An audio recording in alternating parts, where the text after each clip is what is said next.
1999 NATO Yugoslavia पर air campaign चल रहा था। दुनिया के सबसे advance stealth aircraft F-11 nighthawk एक ऐसा एयरक्राफ्ट जिसे लोग ऑलमोस्ट इनविजिबल मानते थे। As NATO air operations continue over Serbia, the F-117 Nighthawk leads precision strikes under the cover of stealth.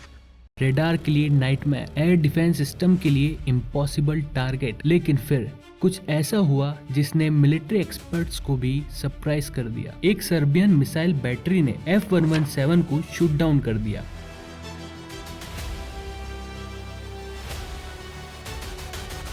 और उस मूवमेंट ने एक अनकंफर्टेबल ट्रूथ एक्सपोज कर दिया। स्टेल्थ का मतलब इनविजिबल होना नहीं होता। स्टेल्थ का मतलब होता है एनिमी को इतना कंफ्यूज कर दो कि जब तक वो तुम्हें डिटेक्ट करे तब तक बहुत देर हो चुकी हो। और आज इंडिया भी इसी चैलेंज को सॉल्व करने की कोशिश कर रहा है आमका के साथ। लेकिन सवाल ये है, आखिर एयरक्राफ्ट जिसका साइज एक घर जितना हो वो रेडार से छुप कैसे सकता है? अगर दुनिया का most famous stealth aircraft shoot down हो सकता है तो आमका को सक्सेसफुल बनाने के लिए इंडिया को क्या क्या चैलेंजेस सॉल्व करने होंगे? पिछले एपिसोड में हमने देखा था कि आमका इंडिया के लिए इतना इम्पोर्टेंट क्यों है, लेकिन 5th जनरेशन फाइटर की पहचान उसकी स्पीड से नहीं होती, ना ही सिर्फ उसकी मिसाइल से। उसकी सबसे बड़ी स्ट्रेंथ होती है स्टेल्थ। और स्टेल्थ की कहानी शुरू होती है एक सिंपल चीज से, रेडार।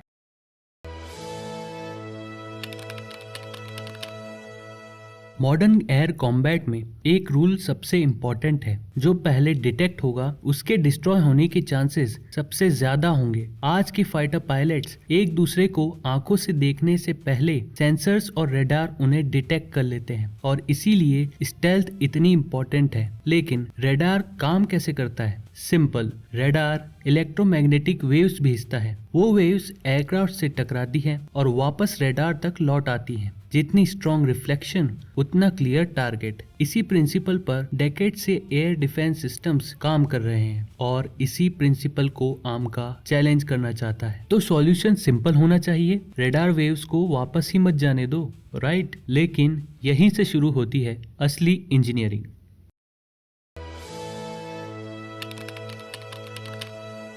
जब लोग स्टेल्थ के बारे में सोचते हैं तो अक्सर उन्हें लगता है कि सीक्रेट कोटिंग ही सब कुछ करती है। रियलिटी थोड़ी डिफरेंट है। स्टेल्थ का पहला वेपन है शेप। आमका को ध्यान से देखो, हर एंगल, हर एज, हर सरफेस एक पर्पस के साथ डिजाइन की गई है। रीजन सिंपल है, इंजीनियर्स नहीं चाहते रेडार वेव्स सीधा सोर्स तक वापस जाए। वो चाहते हैं कि वेव्स अलग डायरेक्शन में स्कैटर हो जाए। जितनी कम एनर्जी रेडार तक लौटेगी उतना मुश्किल होगा एयरक्राफ्ट को डिटेक्ट करना। और इसीलिए स्टेल्थ फाइटर्स ट्रेडिशनल फाइटर्स से इतना डिफरेंट दिखते हैं। आमका फ्यूचरिस्टिक दिखने के लिए ऐसा नहीं लगता। आमका को सरवाइव करना है। लेकिन शेप सिर्फ आधी प्रॉब्लम सॉल्व करती है, बाकी आधी प्रॉब्लम एयरक्राफ्ट के बाहर लटक रही होती है, वेपन्स। और वेपन्स स्टेल्थ के सबसे बड़े एनिमीज में से एक है।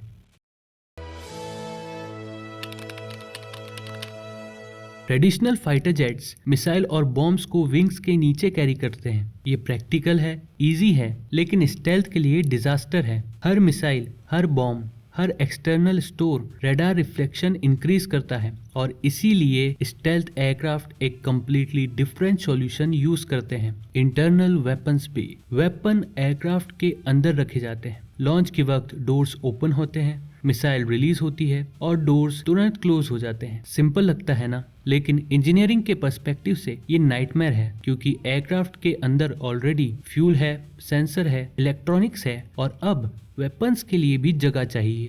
स्टेल्थ एयरक्राफ्ट डिजाइन करना एक फ्लाइंग पजल सॉल्व करने जैसा है। लेकिन अब एक नई प्रॉब्लम क्रिएट होती है। अगर आमका खुद को हाइड कर रहा है तो एनिमी को डिटेक्ट कैसे करेगा? क्योंकि बैटलफील्ड में इनविजिबल होना यूजफुल है, अंधा होना नहीं। मॉडर्न फाइटर्स अब सिर्फ एयरक्राफ्ट नहीं रहे, ये फ्लाइंग कंप्यूटर्स बन चुके हैं। Radar, infrared systems, electronic warfare systems, data links her second massive amount of information collect करते हैं। क्वेश्चन ये है, पायलट इतनी इंफॉर्मेशन प्रोसेस कैसे करेगा? एक ह्यूमन ब्रेन की लिमिट होती है, और इसी प्रॉब्लम का सॉल्यूशन है सेंसर फ्यूजन। सेंसर फ्यूजन का मतलब है एयरक्राफ्ट खुद इंफॉर्मेशन कंबाइन करे और पायलट को एक क्लियर बैटलफील्ड पिक्चर दे। पायलट रॉ डाटा नहीं देखता, पायलट फाइनल पिक्चर देखता है और इसी वजह से मॉडर्न फाइटर्स को अक्सर फ्लाइंग इंफॉर्मेशन प्लेटफॉर्म कहा जाता है। लेकिन फ्यूचर यही नहीं रुकता, क्योंकि बैटलफील्ड में इंफॉर्मेशन की क्वालिटी हर साल बढ़ रही है और इसीलिए आमका की कहानी में एक और टेक्नोलॉजी की एंट्री होती है, आर्टिफिशियल इंटेलिजेंस। जब लोग एआई सुनते हैं तो अक्सर उन्हें लगता है एयरक्राफ्ट खुद से डिसीजन लेगा। रियलिटी उससे काफी डिफरेंट है, कम से कम अभी के लिए। एआई का रोल पायलट को रिप्लेस करना नहीं है। एआई का रोल पायलट की हेल्प करना, थ्रेट्स आइडेंटिफाई करना, इंपॉर्टेंट इंफॉर्मेशन को हाईलाइट करना, डिसीजन मेकिंग फास्ट बनाना, कॉम्बैट वर्कलोड को रिड्यूस करना है। फ्यूचर फाइटर पायलट अकेला काम नहीं करेगा, उसके साथ एक इंटेलिजेंट डिजिटल असिस्टेंट भी होगा और आमका इसी फ्यूचर को ध्यान में रखकर डिजाइन किया जा रहा है। अब तक हमने देखा स्टेल्थ शेपिंग, इंटरनल वेपन्स पे सेंसर फ्यूजन, आर्टिफिशियल इंटेलिजेंस। ये सब टेक्नोलॉजीज इम्प्रेसिव लगती हैं, लेकिन इन सब के बीच एक कॉमन प्रॉब्लम है। इनमें से कोई भी टेक्नोलॉजी काम नहीं करेगी अगर एयरक्राफ्ट के पास राइट इंजन नहीं होगा। और यहीं पर आमका की कहानी और इंटरेस्टिंग हो जाती है, क्योंकि स्टेल्थ डिफिकल्ट है, सेंसर डिफिकल्ट है, एआई डिफिकल्ट है, लेकिन फाइटर जेट इंजन शायद इन सब से ज्यादा डिफिकल्ट है। दुनिया में सिर्फ कुछ ही ऐसी कंट्रीज हैं जो world class fighter jet engines independently develop कर सकती हैं। कई नेशंस ने कोशिश की, कई प्रोजेक्ट्स स्ट्रगल कर गए और आज इंडिया भी इसी चैलेंज का सामना कर रहा है। सवाल ये है, क्या आमका का फ्यूचर किसी टेक्नोलॉजी पर डिपेंड करता है या फिर एक इंजन पर? और अगर इंजन ही सबसे बड़ा चैलेंज है तो इंडिया उसे सॉल्व कैसे करेगा? यही हम जानेंगे नेक्स्ट एपिसोड में, द इंजन चैलेंज। मैं मिलूंगा आपसे अगले एपिसोड में। जय हिंद।